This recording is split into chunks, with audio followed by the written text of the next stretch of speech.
नमस्कार। नवंबर 7, 8, 9 को जयपुर में राष्ट्रवादी हिंदुओं का मीटअप होने जा रहा है, जो जयपुर डायलॉग नाम से चैनल चलाने वाले संजय दीक्षित द्वारा करवाया जा रहा है। यह वार्षिक कार्यक्रम है जो भारत में सीधे पंख वाले लोगों का अकेला इतना बड़ा कार्यक्रम है। राष्ट्रवादी सोच रखने वाले लोगों को यहाँ अपनी बात कहने के लिए बुलाया जाता है, जिनकी सूची हम आगे देखेंगे। उससे पहले बता दें कि इस समिट का महत्व क्या है। हमारे देश में संवाद की संस्कृति सदैव से ही रही है। राजा महाराजा प्रकांड पंडितों को अपने दरबार में बुलाकर उनसे विभिन्न मुद्दों पर चर्चा करवाया करते थे। विश्वविद्यालयों में भी हर वक्त कार्यों व विचारधाराओं का आदान प्रदान होता रहता था। यहाँ तक कि गांव शहरों में एक जगह पर इकट्ठे होकर लोग ज्ञान बांटने की परंपरा को निभाते चले आए हैं। तभी भारत दर्शन के क्षेत्र में इतना आगे था, विकसित था, पर 1100 सालों में भारत भौगोलिक रूप से तो सिकुड़ा ही, इसके अलावा भारत सांस्कृतिक व धार्मिक रूप से भी बहुत मार झेलता आया। भिन्न भिन्न प्रकार से हमारी संस्कृति को पालन करने से रोकने व विविधता को समाप्त करके केवल एक भगवान व एक किताब की संस्कृति भारत व हिंदुओं पर थोपने का प्रयास किया गया। किसी तरह से इन सभी विपदाओं से बचकर भारत एक बार फिर अपने उस पुराने स्वरूप में लौट रहा है। संस्कृति व पुरानी ग्लोरी लौट रही है। उसमें से एक है विचारों व विचारों को सामने रखने की स्वतंत्रता। भारत में हिंदुओं की बात करने वालों को दिक्कत का सामना करना पड़ता था, उन्हें तरह तरह से पीड़ित किया जाता था। किंतु इंटरनेट की शुरुआत ने परिदृश्य को पूरी तरह से बदल दिया। आज हम हमारी संस्कृति को फिर से जान रहे हैं, तो हमें आत्म का ज्ञान हो रहा है। हम कौन थे, हमारा इतिहास क्या रहा है, अपने ग्रंथों का ज्ञान हो रहा है। तो इस पर भी चर्चा जरूरी है कि वो जो हमारा गौरवमयी इतिहास रहा है वो टूट कर बिखरा तो कैसे बिखरा, उसको नुकसान पहुंचाने वाले कौन थे, शत्रु कौन थे हमारे। जब हम अपने को और शत्रु को अलग अलग करना जान जाएंगे, तभी हम अपने को बचा कर रख सकते हैं। और इसी थीम या मूल विचार पर बेस्ड है इस बार का जयपुर डायलॉग का कार्यक्रम शत्रुबोध। यह पता होना कि हमारा शत्रु कौन है और किस किस स्थान पर वो हमको नुकसान पहुंचा रहा है, कैसे कैसे नुकसान पहुंचा रहा है, तो हम कहीं जाकर लड़ने के बारे में सोच सकते हैं। जीतना तो उससे बहुत बाद की बात है। भारत और हिंदू धर्म पर हर तरफ से और हर संभव तरीके से हमले हो रहे हैं, और जो हो सकता है या किया जा सकता है वो हर प्रयास किया जा रहा है जिससे हमारी संस्कृति का समूल नाश हो जाए। आपसी फूट व आत्मगिलानी का भाव लिए आज आम हिंदू जी रहा है, उन घटनाओं के आधार पर जो कभी हुई नहीं। ऐसी स्थिति में वे लोग जो विद्वान हैं उनकी शरण में जाना ही सही विकल्प लगता है, और इतने बड़े स्तर पर सभी विद्वानों का एक स्थान पर इकट्ठा होना किसी दिव्य कार्यक्रम से कम नहीं है। तो देखते हैं कि कौन कौन से वे लोग हैं जो यहाँ आ रहे हैं, क्या क्या उनकी उपलब्धियाँ रही हैं। यहाँ मैं पहले ही स्पष्ट कर देना चाहूँगा कि वक्ताओं की सूची बहुत लंबी है, और जिनके बारे में हम बात करेंगे वो अभी तक की मेरी सीमित जानकारी के अनुसार दमदार आवाज़ें हैं, तो उन्हीं के बारे में मैं जिक्र करना चाहूँगा। सबसे पहले तो हम बात संजय दीक्षित जी की करते हैं। 1986 बैच के राजस्थान कैडर के ऑफिसर रहे संजय व उनकी टीम इस आयोजन के केंद्र में है। दी जयपुर डायलॉग की शुरुआत उन्हीं के द्वारा की गई थी। हिंदू धर्म, ईसाई मिशनरी, अरब धर्म के विरुद्ध वे लगातार बोलते रहे हैं। हिंदुत्व पर भी उन्होंने अपने विचार रखने का कार्य किया है। फिर आते हैं भाऊ तोरसेकर। वे वरिष्ठ पत्रकार हैं जो महाराष्ट्र से आते हैं। अनेक पुस्तकों के लेखक रहे भाऊ सभी मुद्दों पर एक भिन्न प्रकार के वे राष्ट्रवादी दृष्टिकोण रखते हैं। इसके बाद आते हैं हमारे अजीत भारती। वे एक बिहारी हैं, और बिहार इलेक्शन के चलते दबाव बनाकर समाजवादी पार्टी की तरफ झुकाव रखने वाले अजीत भारती को मजबूरी में सरकार के दबाव में बुलाना पड़ा है ताकि वे बिहार चुनाव खराब न कर दें। संजय जी को प्रधानमंत्री के ऑफिस से कॉल आया था अजीत भारती को बुलाने के लिए। वैसे ये कानून के शासन व अदालतों को सर्वोच्च मानने वाले व न्यायाधीशों के लिए जान पर खेल जाने जैसी बातें कर इंटरनेट पर ख्याति प्राप्त किए हैं। ये भगवान शिव के भक्त हैं और नीला हलाहल पीने को हर वक्त तैयार रहते हैं।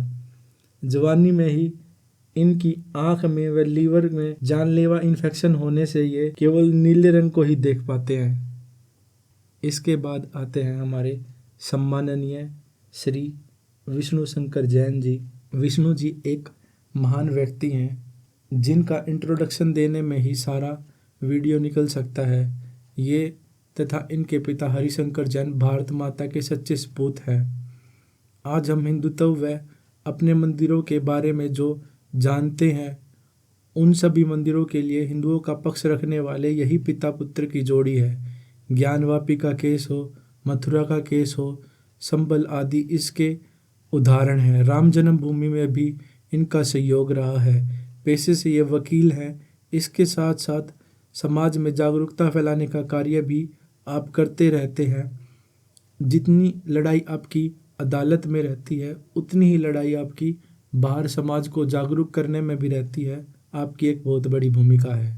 इनके बाद आती हैं श्रीमती मीनाक्षी जैन जी। आप राज्यसभा के सदस्य हैं। मीनाक्षी जी इतिहासकार हैं तथा उनके द्वारा लिखी पुस्तकों ने मिथ बस्टर का काम किया है। उनके द्वारा लिखी पुस्तकों की वजह से ही एनसीईआरटी को भी अपना पाठ्यक्रम बदल कर सही करना पड़ा, जो पहले रोमिला थापर सतीश चंद्र द्वारा लिखा गया था। इन्हीं की तरह नीरज अत्री भी ऐसे ही कार्य करते हैं।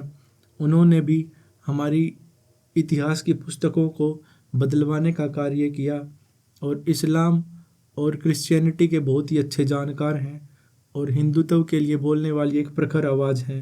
पंकज सक्सेना वेदवीर आर्या सिंधु घाटी सभ्यता पर अपने कार्य के लिए जाने जाते हैं। नीलेश ओक भी इन्हीं की तरह साहित्यकार हैं जो साहित्य के क्षेत्र में काम करके विचारधारा को मजबूत कर रहे हैं। इसके बाद आते हैं ओमकार चौधरी, प्रखर श्रीवास्तव, धीरेन्द्र पुंडीर, अभिषेक तिवारी, अमिताभ अग्निहोत्री, अनुपम सिंह, अनुपम मिश्रा जी जैसे बेबाक पत्रकार जो राष्ट्रवाद को हर दिन मजबूती प्रदान करने का कार्य करते हैं। ये भी अपने विचारों से आयोजन को सुशोभित करेंगे और हर उस मुद्दे पर बातचीत करेंगे जो हाल फिलहाल में चल रहा है। उसके बाद आते हैं Bhardwaj brothers. Bhardwaj brothers AKTK आदि नामों से 10 से 12 चैनल चलाकर वाइड रेंज ऑफ टॉपिक से अवगत कराकर वह उन मुद्दों के प्रति जागरूकता तथा नए नज़रिए प्रदान करने वाले 2 फरीदाबाद हरियाणा के युवा यूट्यूबर हैं। इनके द्वारा एक शो इकट्ठे बनाया जाता है जिसमें अजीत भारती, AKTK ब्रदर्स और एक आर्य समाजी व्यक्ति भी आते हैं। अश्विनी उपाध्याय सुप्रीम कोर्ट के वकील तथा हिंदू हित के मामलों में PIL लगाने के लिए जाने जाने वाले व्यक्ति, कानून के क्षेत्र में हिंदू हितों के लिए सजग रहने वाले अग्रिम पंक्ति के वकील हैं। आनंद रंगनाथन दिल्ली यूनिवर्सिटी के प्रोफेसर हैं जो जे साई दीपक के दोस्त होने के चलते जेल से बाहर हैं। अल्ट्रा नेशनलिस्ट आदमी हैं। टीवी डिबेट्स में जाने के शौकीन, बहुत ही बड़ी व कॉम्प्लिकेटेड बात या मुद्दे को आसान शब्दों में समझाने व चीज़ों को नए नज़रिए से सोचने पर व इमेजिन करवाने की क्षमता रखने वाले हैं। उनको आमंत्रित करने के मुख्य कारणों में पिछली बार उनके द्वारा दिया गया चैलेंज भी है। उनका कहना था कि मुझे दोबारा कहीं नहीं बुलाया जाता, तो शायद संजय जी ने इसीलिए उनको बुलाया होगा। उसके बाद आते हैं ओमेंद्र रत्नू। इन बहुत ही सम्मानित व्यक्ति हैं। धर्मांश फाउंडेशन चलाते हैं। वे पाकिस्तान से आने वाले हिंदुओं के हितों का कार्य करने के लिए ये जाने जाते हैं। इसके बाद आते हैं प्रदीप भंडारी व शहजाद पूनावाला। ये दोनों ही भाजपा के प्रवक्ता हैं। ये ध्यान रखने के लिए इस फंक्शन में आ रहे हैं कि कहीं सरकार विरोधी ज़्यादा बातें तो नहीं हो रही हैं। और शहजाद पूनावाला तो पसमंदा मुसलमान भी हैं और हर तरफ से पीड़ित हैं। इन्हें इनकी माँ का जन्मदिन भी नहीं मनाने दिया जाता, तो शायद जयपुर डायलॉग इन्हें एक मौका दे अपनी माँ का जन्मदिन मनाने के लिए। सबसे पहले मेरी तो माता जी का भी जन्म दिवस है और आज भारत माँ का स्वतंत्रता दिवस है। इसका मैं खंडन करती हूँ। अब क्या बीच में बोलना शुरू कर देंगी क्या ये? एक सेकेंड, सुप्रिया किस बात का खंडन कर रही मेरी है? माँ का बर्थडे है, ये इसमें झूठ है, ये ओह। मेरी माँ का बर्थडे है। उसके बाद है आदि अचिंत जी। पाकिस्तान के मिलिट्री और एयरबेस स्टेशनों के नाम याद करके प्लान बताने आ रहे हैं कैसे पीओजे के लेकर रसिया से सीधा तेल मंगाया जा सकता है और सेंट्रल एशिया के देशों के साथ संबंध स्थापित किए जा सकते हैं। भैंस की आँख। इन्हीं के साथ हैं colonel Ajay Raina, colonel Mayank Choubey, colonel RSN Singh, major Gaurav Arya, Sumit Peer ji, Abhijit Iyer Mitra. Colonel Ajay Raina बहुत सी पुस्तकों के लेखक हैं। इसके साथ साथ वे जयपुर डायलॉग पर आमतौर पर आते रहते हैं और जियो पॉलिटिक्स के इशू पर और अपने ज्ञान से हमारे चक्षुओं को खोलते रहते हैं। मेजर गौरव आर्या अपना खुद का एक चैनल चलाते हैं और कई बार पाकिस्तान के राजनेताओं और मंत्रियों, मिलिट्री की टॉप लीडरशिप की सीधे निशाने पर रहते हैं। ईरानियन रिजीम के साथ भी एक बार इनकी विशेष झड़प हो चुकी है सोशल मीडिया पर और ईरान की एम्बेसी ने विशेष पत्र निकालकर इनके खिलाफ एक्शन लेने के लिए भारत सरकार को कहा था। अभिजीत अय्यर मित्रा दिल्ली मीडिया की गॉसिप देने और संजय जी से मिलने के लिए यहाँ पर स्पेशल आ रहे हैं। उन्हें सिर्फ एक बहाना चाहिए था कैसे वो जयपुर आ सके संजय जी से मिलने के लिए। तो जयपुर डायलॉग्स के मन से अच्छा स्थान क्या हो सकता है। इसके अलावा ये सभी जियो पॉलिटिक्स के एक्सपर्ट हैं और आर्मी में भी अपनी सेवाएं दे चुके हैं और राष्ट्रवादी विचारधारा के मानने जाते हैं। सभी बहुत ही सम्माननीय हैं। हर्ष कुमार भी दिल्ली मीडिया की गॉसिप्स के लिए और वेस्टर्न यूपी की पॉलिटिक्स के जानकार हैं और अपनी उपस्थिति दर्ज करवाने के लिए वे भी यहाँ पर आ रहे हैं। उसके बाद आता है नंबर राहुल धवन जी का। वे भी TJD की तरह ही संगम चैनल नाम से अपना चैनल चलाते हैं। संगम टॉक्स जयपुर डायलॉग्स की तरह ही एक मंच है जिससे सदैव ही भारत के हित रखने वाले लोगों का प्रचार व प्रसार किया जाता है। अलग अलग तरीके से बताया जाता है कि कैसे हम देश हित के लिए व धर्म हित के लिए कार्य कर सकते हैं।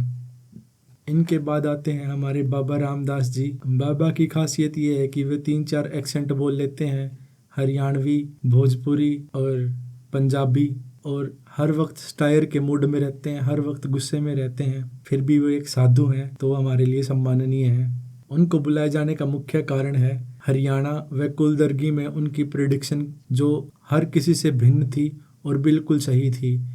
कोई नहीं सोच सकता था कि यूपी के कुलदर्गी में भाजपा जीतने वाली है। ये बताने वाले सिर्फ बाबा जी ही थे। इनके साथ एक रेलवे का कर्मचारी भी आ सकता है इनके ड्राइवर के रूप में। ये तो हुई मुख्य अतिथियों की बात। अब बात करते हैं इसमें क्या अच्छा और हो सकता है। सबसे पहले तो इसका प्रसारण केवल डिजिटल माध्यम से होता है, TJD प्लेटफॉर्म से, जो कि कोई बुरी बात नहीं है। लेकिन कोई भी 2 या 3 बड़े मीडिया चैनल से अगर इसका प्रसारण किया जाए, जैसे DD नेशनल या DD के कोई भी चैनल, जी न्यूज़ 18, इंडिया टुडे ग्रुप आदि, CNBC, जो भी इसको प्रसारित करना चाहे तो उसे आकर संजय जी से ज़रूर बात करनी चाहिए और संजय जी को भी ज़्यादा से ज़्यादा इस कार्यक्रम को प्रसारित करवाना चाहिए, क्योंकि ये अपनी तरह का इकलौता व इतना बड़ा प्रोग्राम है जो हमारे देश के लिए अत्यंत आवश्यक है। यह आमजन तक पहुंचना चाहिए। हर देखने वाले, भाषण करने वाले और इसके बारे में जानने वाले को अपने मित्रों, परिवारजनों तक इसको फैलाना चाहिए। भाजपा के सदस्य में VHP के सदस्य भी और RSS के सदस्य भी इन सभी वीडियोज़ को एक इकट्ठा करके प्लेलिस्ट वगैरह बना करके किसी भी प्रकार से इसका प्रचार व प्रसार करना चाहिए।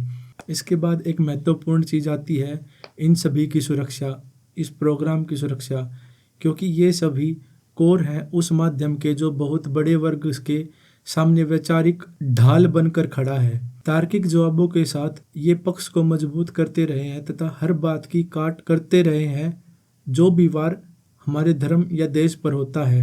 तो इन पर हमला कर इतने बड़े वर्ग को एक साथ एक ही बार में शांत करवाया जा सकता है। इसके लिए आदरणीय CM भजनलाल शर्मा को स्वयं 3 दिन जयपुर में सुरक्षा का ध्यान रखना चाहिए। केंद्र सरकार, राजस्थान की इंटेलिजेंस एजेंसियां, हरियाणा सरकार की इंटेलिजेंस एजेंसियों की सहायता से सुरक्षा के पुख्ता इंतजाम किए जाने चाहिए। अंत में बात कर लेते हैं वे लोग जो और बुलाए जा सकते थे इस प्रोग्राम में, ताकि ये प्रोग्राम और भी भव्य होता। इसमें विक्रम संपत जी हैं जो साहित्य की दुनिया में एक चमकते सितारे हैं। इसके अलावा भाई प्रीत सिंह जी जो दिल्ली, हरियाणा, यूपी में जमीनी तौर पर अतिक्रमण के विरुद्ध लड़ाई लड़ रहे हैं, और उनके द्वारा अगर अपने कार्य के ऊपर प्रकाश डाला जाता और कैसे उनसे जुड़ा जा सकता है, कैसे उनके कार्य को आगे बढ़ाया जा सकता है, तो एक बहुत ही अच्छा कार्य रहता। राजस्थान के सीएम भजनलाल शर्मा जी को जैसे महाराष्ट्र के सीएम देवेंद्र फडणवीस जी को बुलाया गया था पुणे में, उसी प्रकार जयपुर में राजस्थान के सीएम भजनलाल जी को बुलाया जा सकता है। इसके अलावा उनके द्वारा पेश किया गया धर्म परिवर्तन के विरुद्ध बिल जो अत्यंत ही सराहनीय था, वो भी इनको क्वालिफाई करता है कम से कम 10 मिनट के लिए जयपुर डायलॉग में आने के लिए। इसके अलावा लाइटर नोट पर हम कुछ और ऑनरेबल मेंशन करना चाहेंगे जो यहाँ पर आने के लिए कंसीडर किए जा सकते थे संजय जी के द्वारा।